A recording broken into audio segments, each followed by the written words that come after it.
Annie Jones, and I'm here at the beautiful Deering Estate once again for Christmas, yay!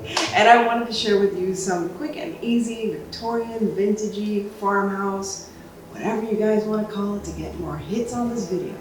That's what I'm going to show you how to do. So we're just going to do some quick, easy crafts that they would do back in the day and that we've adopted now. And this is what we all call a rag garland. Rag garlands have gotten really popular now, and people buy them for baby showers and bridal showers and stuff like that. And all it is a rag garland, basically. And you can use it on your table, on your mantle, on your tree. So let's get started. It's really easy.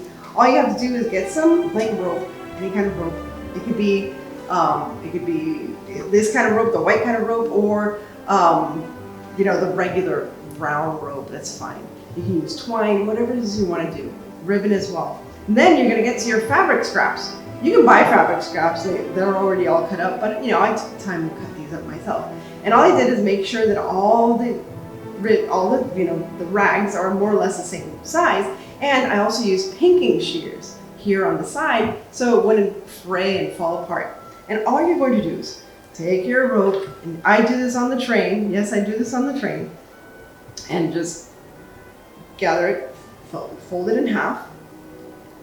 And then you're going to take your rope, instead of just tying it, you're just going to make it like a little bow tie. And you're just going to pass it through.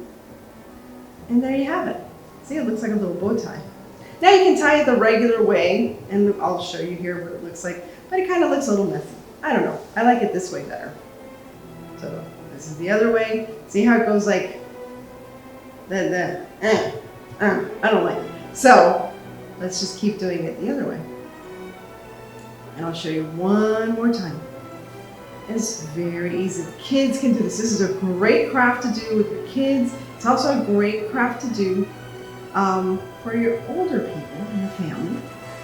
And again, it's wonderful to do while you're watching TV, while you're on the train, while you're waiting on those pesky little shopping lines. And you just pull it through, and there you go. It looks like a little tie. And then you just put it on your tree. And it adds like a little festive flair to any little tree or big tree, or to your mantle. Very simple, easy to do, very inexpensive. And then at the end of the rope, when you get to the end of your rope, that's the end of your rope, literally. Just tie it off so it doesn't come undone, and you're done. That's it. And I'll be back with some more wonderful little crafts that you can do for Christmas this year.